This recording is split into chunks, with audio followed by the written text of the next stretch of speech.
to helping you make it happen. At DKP & Co Chartered Accountants, we are more than just accountants. We are business advisors, taxation consultants, and strategists that specialise in setting up businesses. We understand the client and give them the very best customised advice and strategies to achieve their goals. Visit our website, dkpco.com.au, or give us a call today on 03 9023 9370. Fast, proactive, personal. That's DKP & Co Chartered Accountants. Since 1998, Lanco Group has been providing superior civil engineering solutions and advice to developers, local government and service authorities across Australia. Lanco Group is known for delivering sustainable, efficient solutions. By working closely with clients, Lanco Group is able to meet the complex infrastructure requirements for residential, commercial and industrial developments on time, on budget. Find out more at lancogroup.com.au. Lanco Group, your business partner for engineering solutions. Are you a professional optimised business? Time to look at Northern Peugeot Bandura to further professionalise your fleet with their updated commercial van range. The team at Northern Peugeot Bandura can help customise your fleet to your business needs. Stock arriving now, so secure your van and beat the rush before the end of financial year madness. Visit northernpeugeot.com.au or call 9119 9008. T&Cs apply.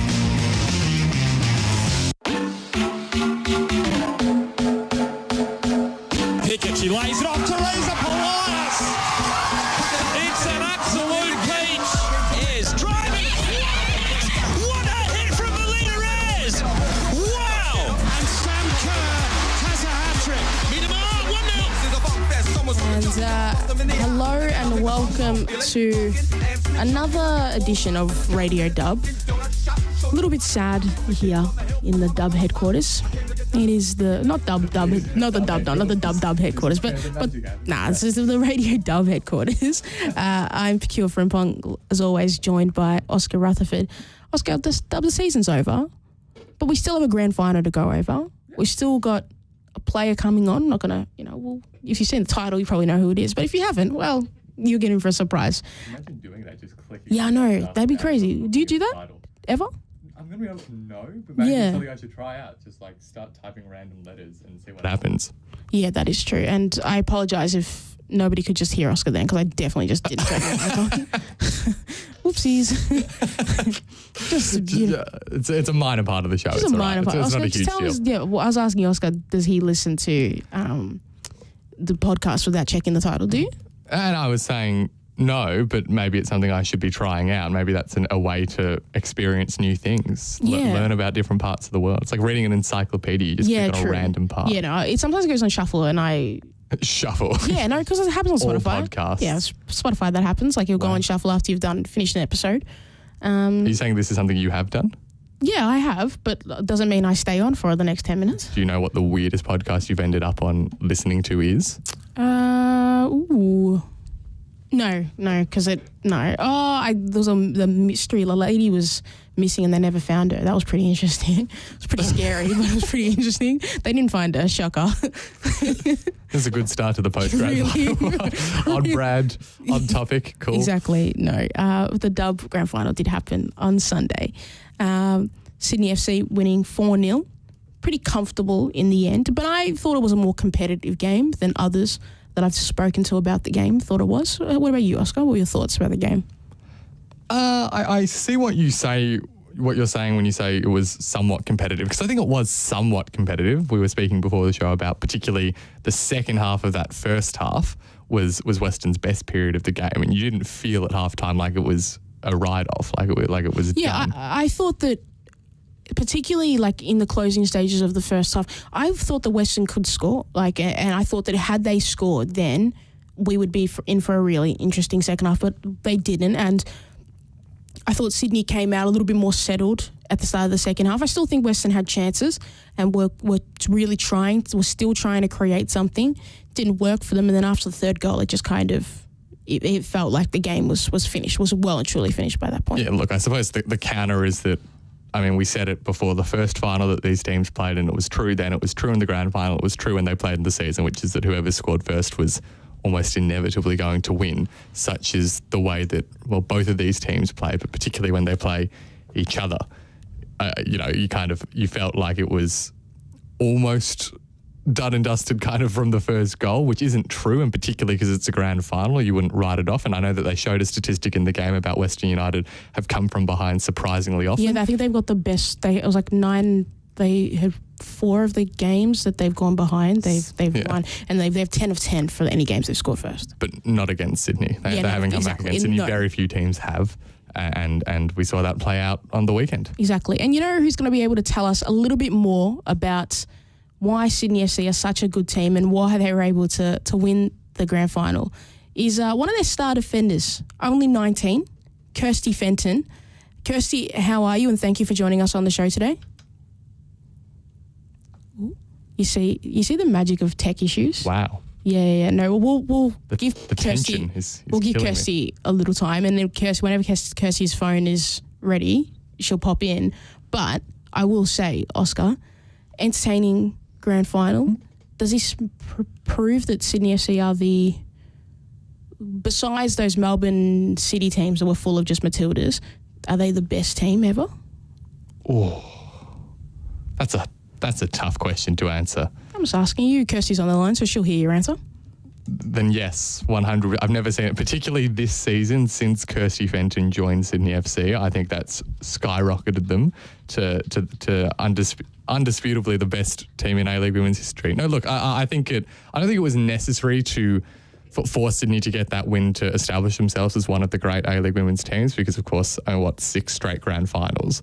You don't need to win a lot of them to really establish your pedigree, but certainly winning it, I think, is a huge relief to the players and to the coaching staff, and it's probably a deserved outcome. Yeah, absolutely. I think that I put a lot of respect into Sydney FC and what they've been able to build, because I think it is very difficult to, not that they've had massive amounts of turnover like we've seen from other clubs, but they've been really solid and really consistent, and to do that for multiple amount of years. Obviously, Melbourne and Victory have gone on and won the championships, but to win a premiership, that is a sign of a really great understanding of your system, and Ante and that group deserve a lot of credit for that. Yeah, this squad of players should have a championship to their name. As in, I know that they've already had one under Ante, but particularly the last few years, based on the number of consecutive premierships that they've won and all of that. So I think there's a sense of justice in the result, not to take away from what Western United achieved as well, of course, because to make a grand final in their inaugural season is an unbelievable achievement, and I think is a really positive step in the growth of the competition. It certainly is. Now, I'm going to try again. Kirsty, can you hear us?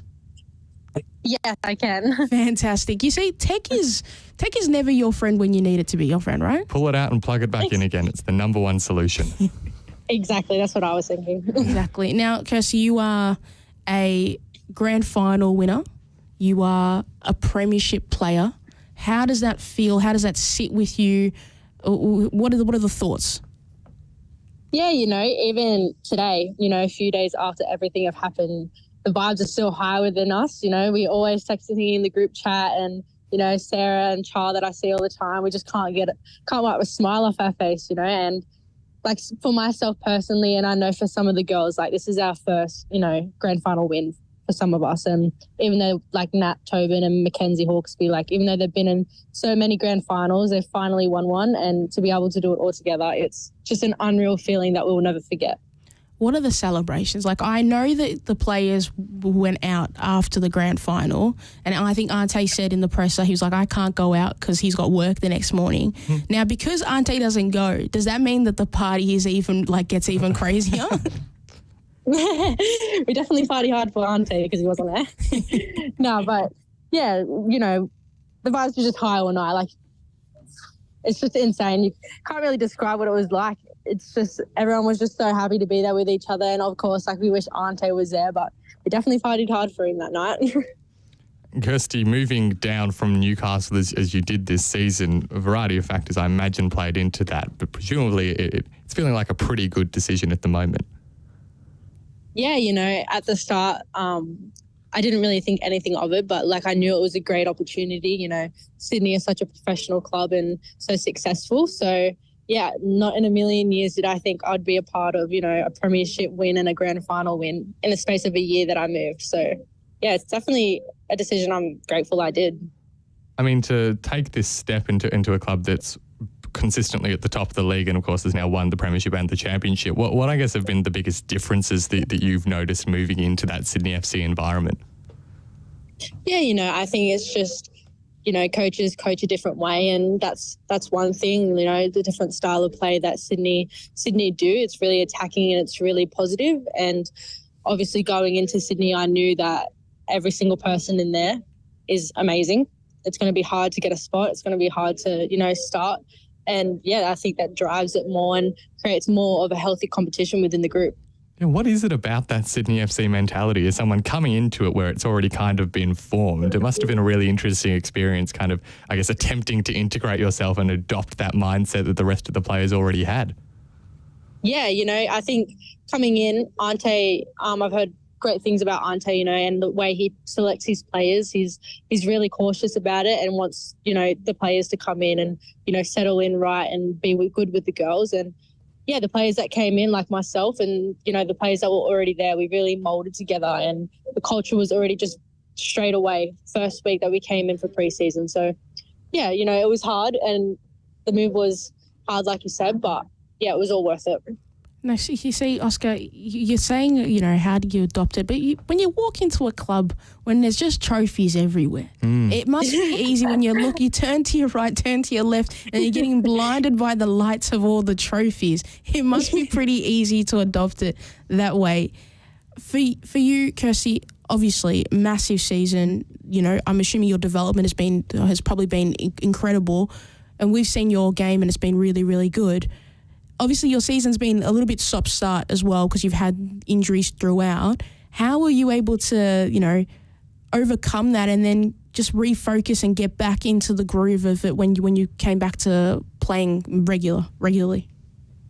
Yeah, you know, the physios, the environment, like from the coaches and stuff, they were always, you know, checking in on you and making sure that we were doing the right things and me coming back safely rather than quickly. I think, you know, taking the time that I did off when I did do my knee in that Brisbane game was really important because obviously I don't want to overdo it and stuff like that and come back and it be worse. But yeah, like they were really professional about it. I was around the team as much as I could, whether I was doing my prehab while girls were training. I was just always there around them, not kind of isolated, which was, you know, a really positive thing that happened.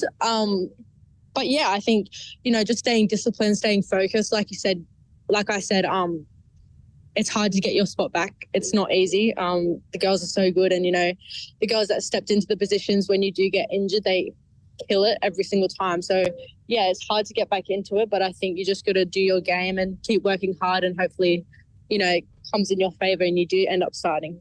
Now, Kirsty, you're only 19. That's what the internet says. So if I'm incorrect, we blame the internet for your age being incorrect. Me saying the wrong age.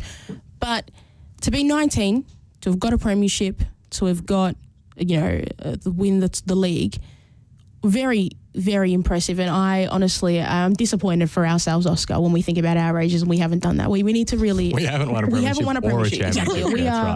We're taking L's massively, okay? We need to upgrade ourselves. Kirsty, for you...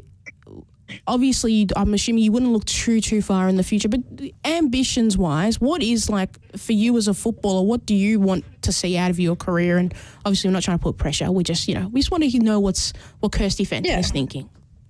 Yeah, no, 100%. I think, like you said, I'm so young and I feel like I've already, you know, achieved so much in my career. But, yeah, I definitely want to take it to the next step. And, you know, I think it's in the back of everyone's head that plays soccer, especially females, that you want to make, you know, the Matildas. And that's definitely the big goal. I think that's something that I really, really want to, you know, focus on and try and work towards. But if we're looking like short-term kind of area, I think just moving overseas and, you know, getting a taste of what it's like over there, because it's definitely different to, you know, Australian football here. Even though Australian football is incredible, I think, yeah, taking that step and moving away even further from home and, you know, experiencing England football, for example, would be, definitely a good step that I would also want to take.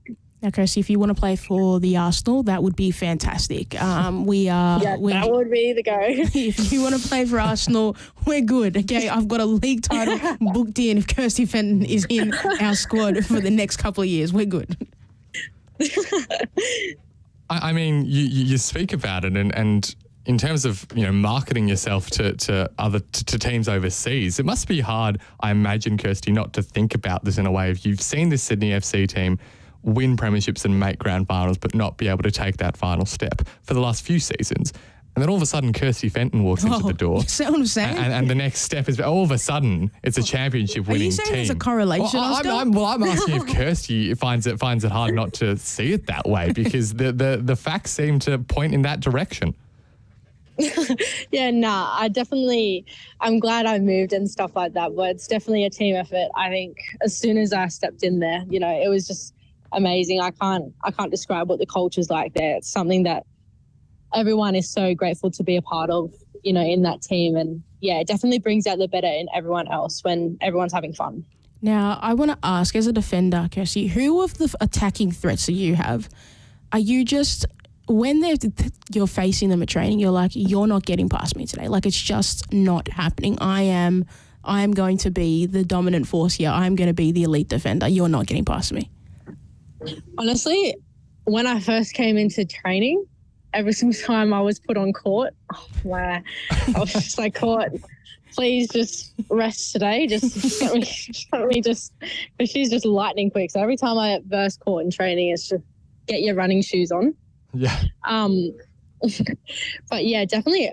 I honestly think every single winger that starts in this W League team, any single W League team, honestly, is amazing. Like, you can't switch off or anything, because they all bring in different factors to what they're good at, and you just got to, I guess, be on your game about it, because as a fullback, you're the last line of defense. So yeah, you definitely got to be on your game, because every single, wing is so different. I'm always scared when somebody's like on Courtney Vine, because I'm always like, I know the Courtney's really fast, but sometimes you got to give up, okay? Because we've got to save the hamstrings, because the speed is electric. It's a bit scary sometimes when I see Courtney Vine out there. Yeah. She takes off.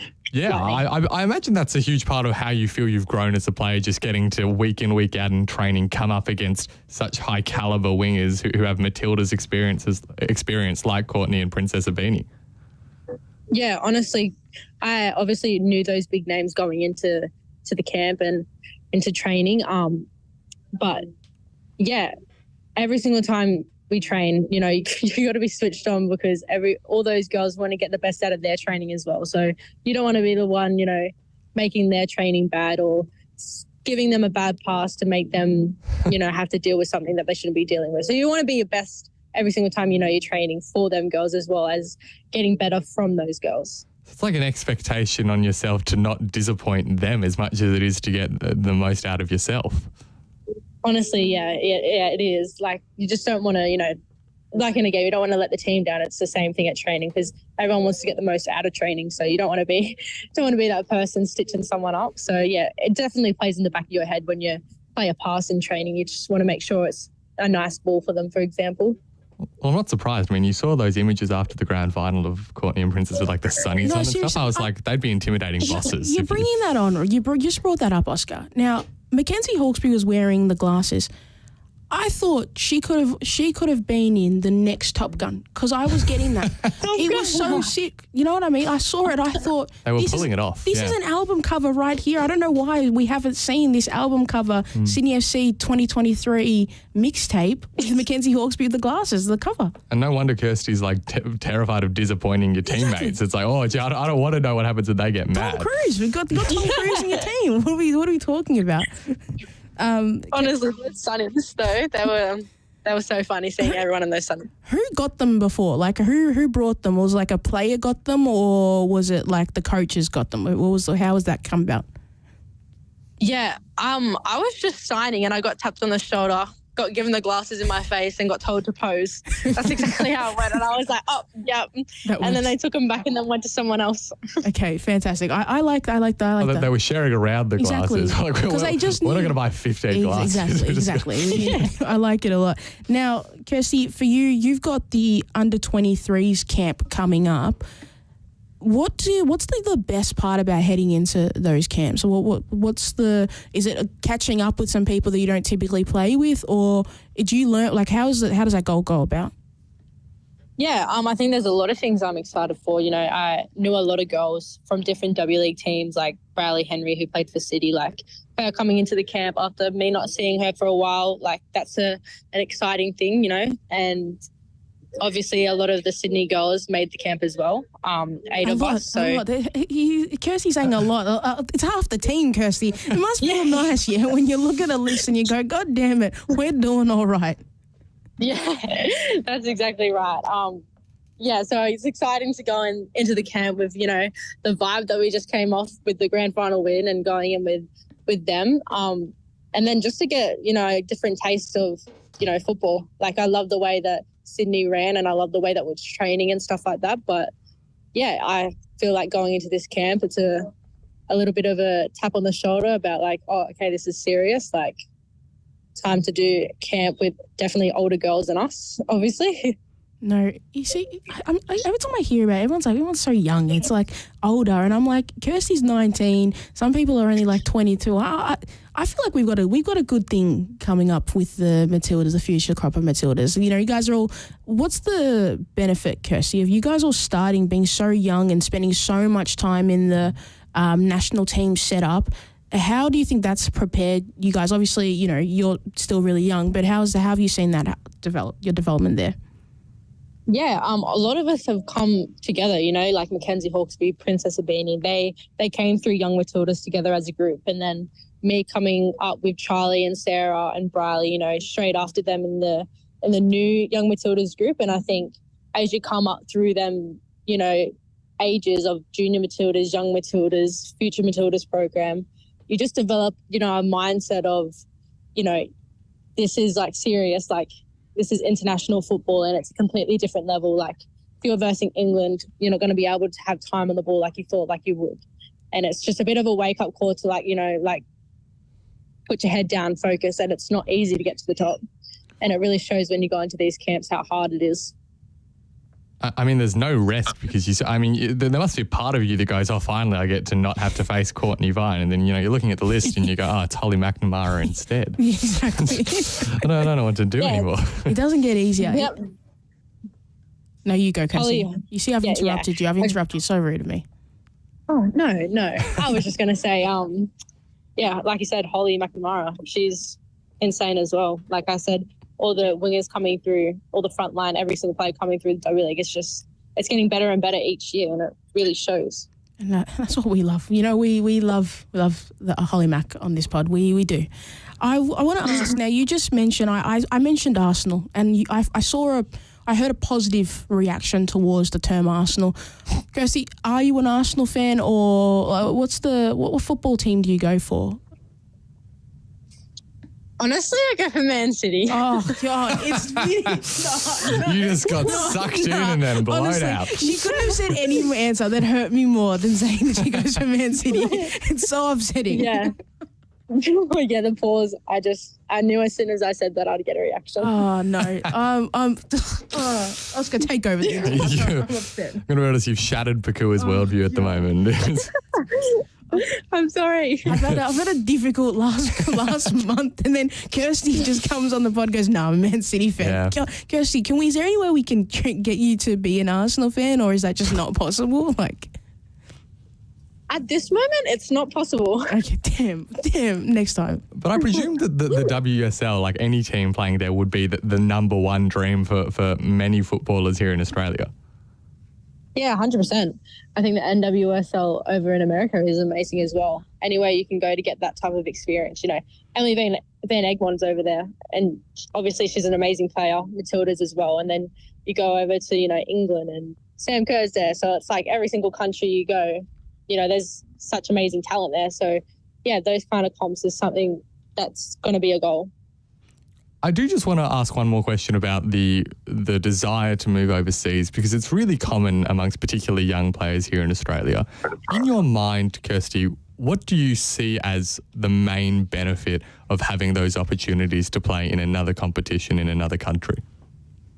Yeah, I think it's just the, environment you get to see and everything you get to experience. But I think for me, being so young as well and having, those goals, it just makes me grow as much on the field, but also off the field. And I think it just makes me mature quicker, moving out of home, moving not even, like I am an hour and a half away from Newcastle, but, across the other side of the world. So, yeah, I think it's something that, really ticks your mind off, and, yeah, that you're in your own world and you're kind of just doing what you want.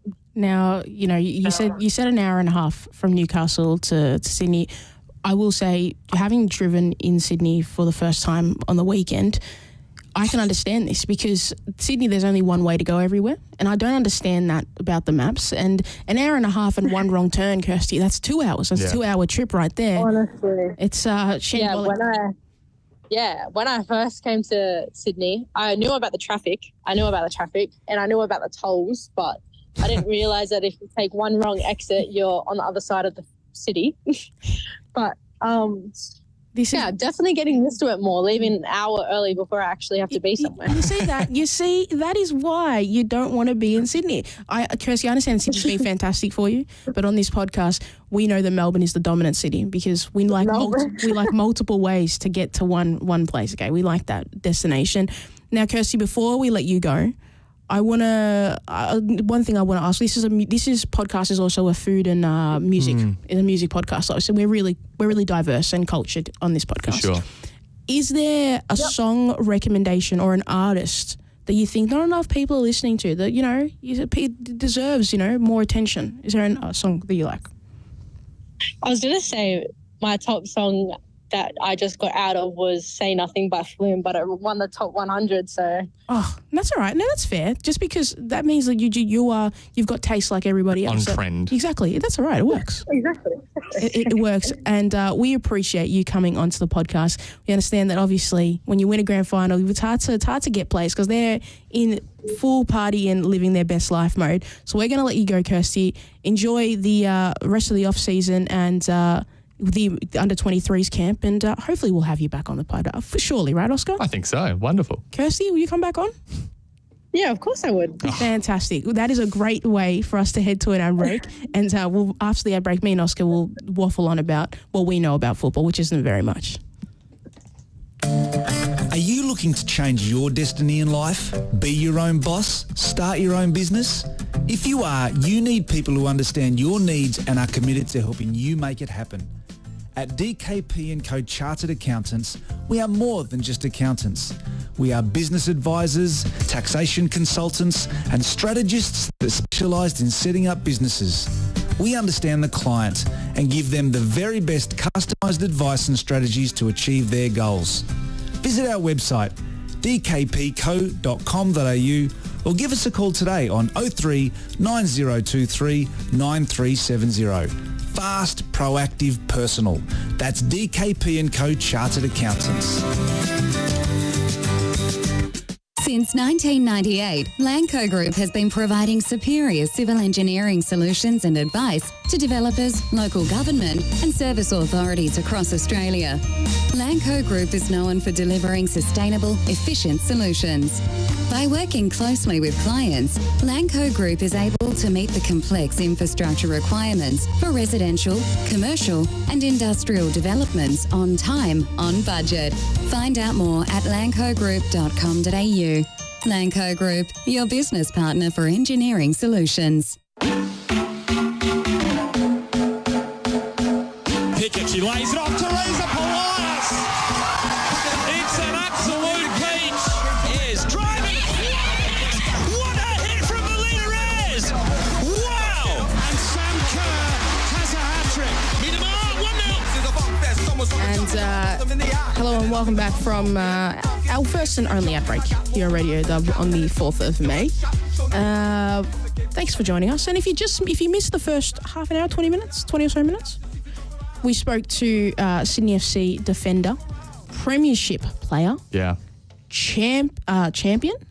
That's the title we're going to give. That's what you would call a player who wins the championship. Exactly. Yes. Kirsty Fenton. We really appreciate her taking time out of her day to speak to us. We will forgive her for the fact that, I will forgive her for the fact that she's a Man City fan. That really rattled you, didn't it? No, it rattled me because it's like people are trying to hurt me, Oscar. I don't understand. Like, I've been through a traumatic month. Like I don't even watch videos. You know when your team loses and you don't even watch I don't even watch videos on YouTube anymore when people talk about my team anymore. No, if my team loses, I don't watch anything ever. And then I realize, I forget it happened. Exactly. And then I realize how much of my time in a week is dedicated to watching content about my team when they win, because I was struggling to find content for the past month. Yeah, I bet. It's been really, really tough. It won't be tough for Sydney FC fans to find content about their club, because you know what? You can listen to the archives of Radio Dub. We've had Charlotte McLean on. We've had Kirsty Fenton. We've had Madison Haley twice, guys. Huge. And who then scored 3 goals in the final series. It's crazy. We've had Mackenzie Hawkesby. So if you want to listen to Sydney FC content, you can do that in the Spotify and everything else, because it's on the feed somewhere. It's all there. It's always there. We cater. And if you're a Western United fan, there's stuff there. I think every club Radio Dub these 2 seasons have got someone from every club. I think that's right. Yeah. Yes, but not this season. I think Brisbane. Yes, Brisbane was the only team that we didn't get, actually. But that's okay. Next season, they'll be here. Huge. If they would like. Please. We really, really, really. It would be amazing. This is how this show functions when we have guests. We really, really appreciate it. Without begging. No, seriously. Words. Is there anything we should do, maybe? We should get some, once a month we send out a please Radio Dub. Please come on the podcast. An invitation, please, anybody. Just an open show. Exactly. Because we know the players make this show. But we'll waffle on for a little bit about the grand final. We're not making it sound very appealing. No, we are interesting people. Of course we are. We think that we have some good opinions. Do you think we've got good opinions, Oscar? Hit and miss, but every now and again. And that's we know where our limits are. We know our limitations. Was there a standout player besides Madison Haley who was on the pod and then scored 3 goals after that? That's a shame. I was going to say Madison Haley because Madison Haley was very good, was very central to... I think both strikers in the game were probably each team's respective best players. Yeah.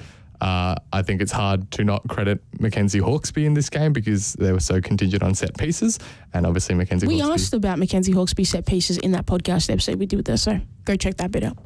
You just can't help yourself. Oscar, you've got to play. If you're not going to plug your own show, no one else will. It's no true. one else will. Mackenzie Hawkesby played an important role, and then other than that, it was a game state game that favoured Sydney FC. They got ahead early, and they were comfortable for 80% of the remainder of the game. Yeah, they were fairly comfortable, but I think that we wouldn't be we would be bad podcast to not applaud Western United because I think that they didn't, even after the 2 goals, they didn't lie down and just not play football. Like they really tried. And they had really good moments. And I think there's that one Hannah Keane chance that she's on the left-hand side that goes over the crossbar.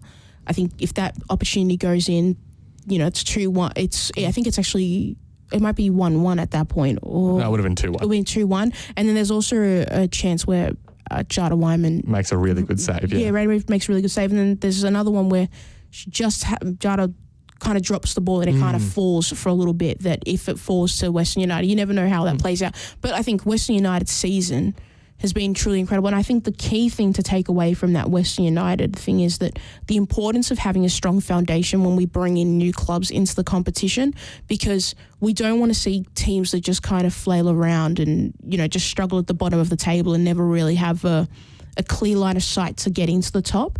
And with Western United competing in a state where Melbourne City and Victory have got really strong history in the competition and have really great ability to draw young players. Western United have done really well with the players they had from Calder, but also getting international talent that fit with the group. I think that's really important and it should be applauded. And I think it's really important to remember how uncertain we were coming into the season about how well the Calder contingent would adjust.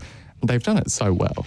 I mean, some of those players have turned into standout players in the competition. Alana Cern has under 23 squad with Mal Andretto. Yeah, and she's she's been one of the best defenders in the comp quite comfortably. They've done really, really well, even when they lost some of those marquee players, namely Jess McDonald. They've adjusted, they've adapted, they brought in more good players. Obviously, Angie Beer didn't play in the grand final. But yeah, I think it's been a really roaring success, and it's also reflected really positively on Victorian football specifically. And I agree that I've enjoyed very much following Western United's journey. I think a player that's improved a lot as well is Carly Johnson, and who was a crucial part in getting Western United to the grand final in the first place. And it'd be interesting to see how Western United develop during the off-season with the players that they plan on getting back. Obviously, Hannah Keane is already signed, and we know that she's going to be back next year, which is fantastic. Which is huge. Yeah, not only for Western United, but I think for the league as a whole, that we've got that level of quality for that team, and you understand that how well their culture must be for her to want to come back. Not just the winning, but the fact that it was a group that she was actively engaged in and wanted to return to, and I think that's a really positive thing. It's definitely part of what's been so enjoyable about Western United is their capacity to build a really positive culture, and obviously Mark Torcaso deserves a lot of credit for that, but then so do all the players, the way that they've had players come in and out as well of the team, the way Jess McDonald flew back for the grand final. It indicates that there is a strong affection within the group for one another and for the club. And that's, for all the other problems that exist with Western United externally to the playing group, I think that that's really what's held Western United as an entity together, and they got really positive results because of it, and they wouldn't have got as far this season as they did if that didn't exist. Absolutely, and I think that we also should applaud the likes of Sydney FC because they've established a really great culture, and it's been able to be maintained over a long period of time, and I think that's obviously the next test for Western United, but seeing Sydney FC do it and Ante, and obviously he signed that extension, I'll be fascinated to see how many of the big players who are getting into those Matildas call-ups and seeing if Madison Haley will return to Sydney. Obviously, we in the fans of the league would love to see her return because she's phenomenal. Her skill and her talent and her ability to incorporate her teammates as well in her game.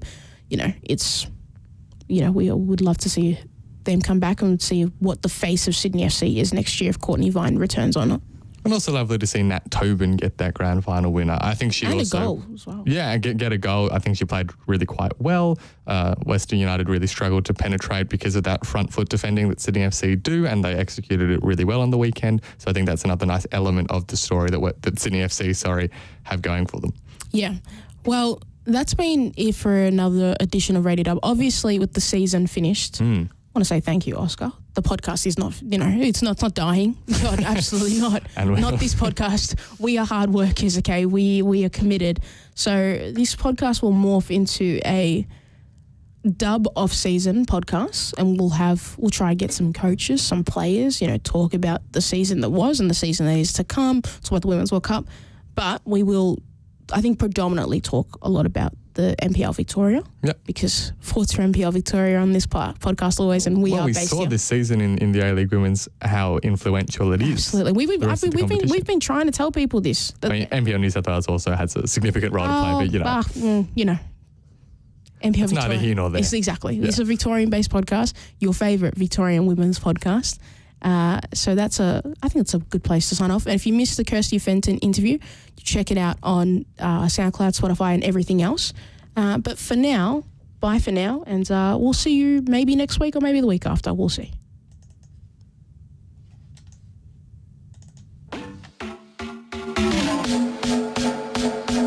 Pickett, she lays it off. Teresa Pawai.